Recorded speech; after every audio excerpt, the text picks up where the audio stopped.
On the mast there, that's something I didn't tell you. You have the mast steps all the way up. I've never been all the way up. I am chicken, I must say. Now we are heading into the boat. Ooh, here's the boat. And there's the Shabby. Hey, Shabby. Hey, Shabby. What a good dog.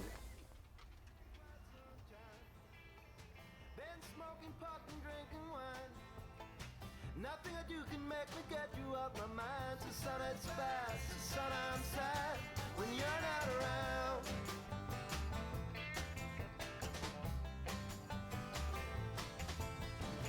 Winter's here, but it's far from gone. I'm walking down the street alone. And here is the pantry. The gas stove with an oven underneath.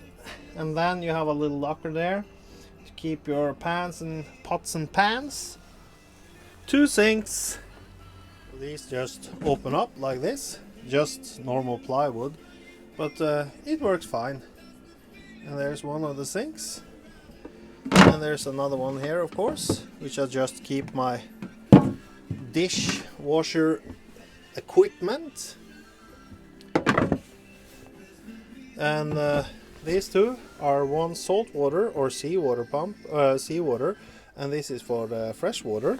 And you have 2 manual pumps down there. This is for the fresh water, and that's for the seawater.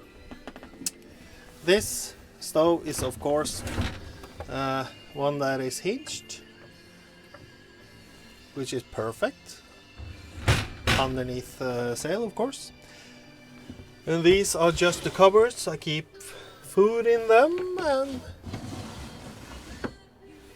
different stuff. Nothing really exciting in there. And I've just done the dishes because I knew I was gonna make this film, which of course means I have to clean up the man cave. I can't show it off like this. So now it is clean and nice. And this here is the fridge, and it's a loose hatch like this. It's that is also something I would like to fix, to just so it would easier open like this and just put it down again. This is the Nav Station, as you can see, with lots of storage here.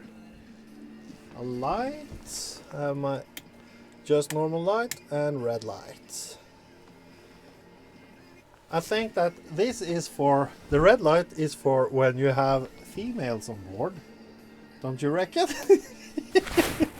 These are just old instruments which I don't use anymore, but they are still here. I have no idea. That's the autopilot, I think. Maybe. And that's the, yeah. These are old. I don't know if they work at all anymore. And I also have the old type of Nexus service system, but I don't use that either, except for the electrical autopilot.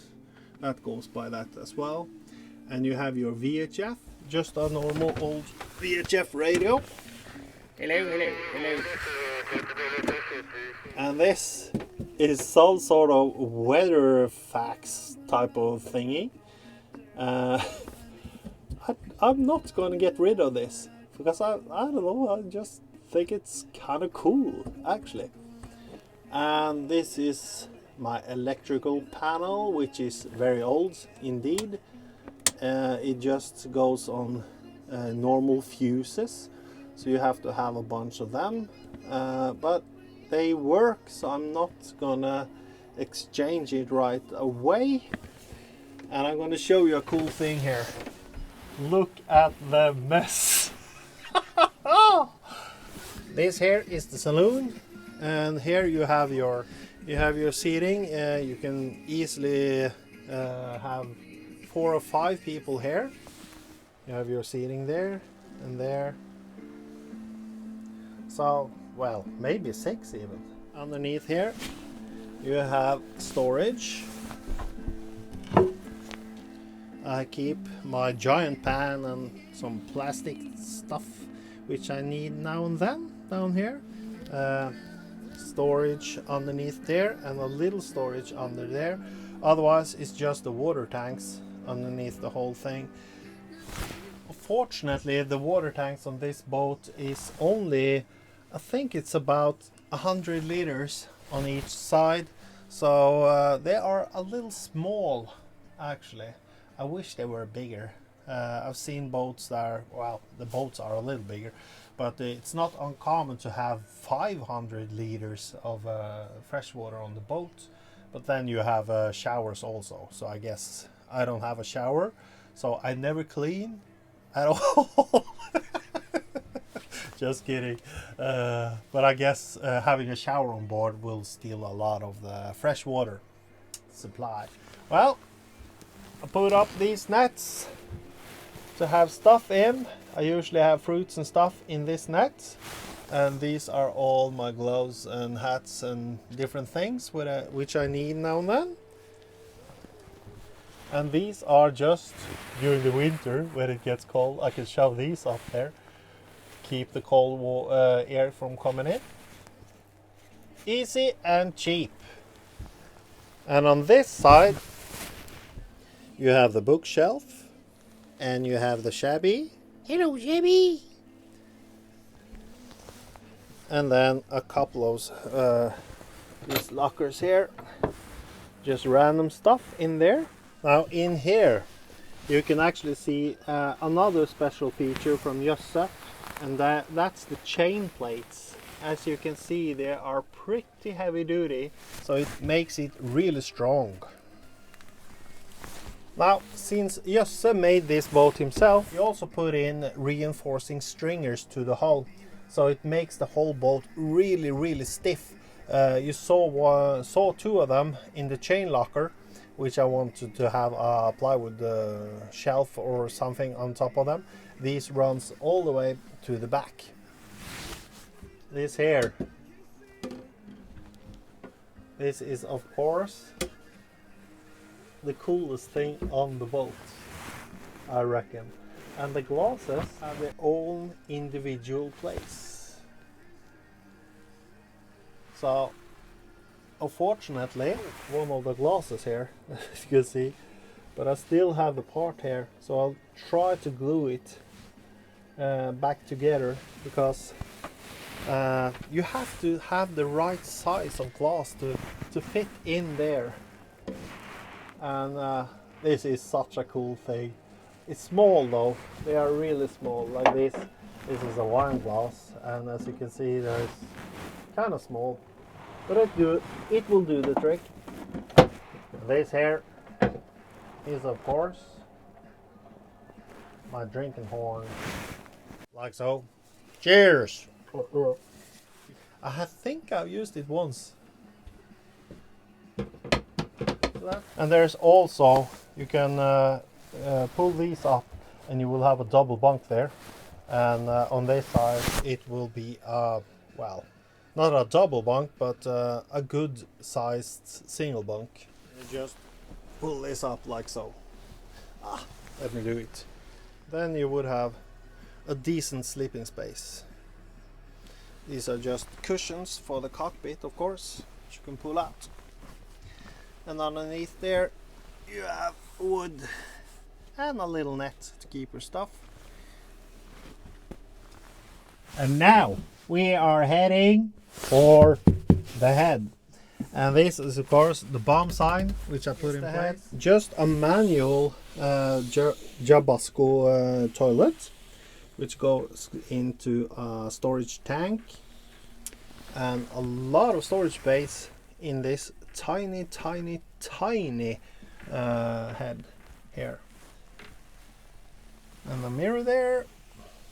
About this here, the sink. This sink, as you can see, it is triangular, and it actually comes from a train set. You see, Jösse found a crashed train set, and he bought this sink here. Also, this thing, the locking mechanism, is from the same train set. If you remember, back in the day they used to have these things, and I think that is kind of cool. On the other side from the head is of course the heater. That is the reflex heater I was talking about, which is such a great thing. And here is of course the water circulating in the heater. Right now I'm going on electrical power, so it shows me that the water is about 40 degrees when it comes back into the heater. And you just open this and the fire is down there in the reflex heater. And this is just a chimney. In here I keep my jackets and some first aids kit and stuff behind there. And this here is of course, here's the hatch and the V-berth, a double one. You can just use this here to put in the slot here and you would have a double bunk. I usually just sleep in the saloon, so it's more centered in the boat there. So I use this space for storage most of the time anyway. There's my hat. Get to have a hat like this if you're out sailing. And some camera gear, my life vest, and some fishing poles. A lot of storage as well here. And underneath the bunks are of course massive storage. Just open it like so. And you have that. You can open this. It is not big, but it is, I don't know, kind of cozy, I think. It is small but cozy.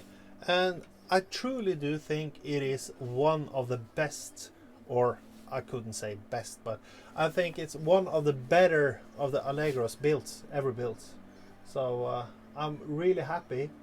But there are a lot of things with old boats that needs maintaining or improving, and there's always a lot of things that breaks, like of course my engine. So my friends, I guess that concludes the round trip the walkthrough of the boat, the Embla here.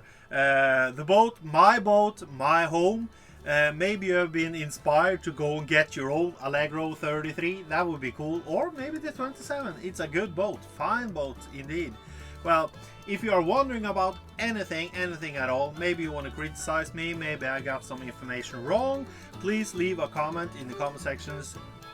I think it's there somewhere. Or maybe you want to tell me how much you just love the video. That would be cool too. That is quite fun. Don't forget, if you liked it, give me one of these. And if you haven't done so already, please subscribe to the channel to help it grow. So until next time, you take care and I'll see you there.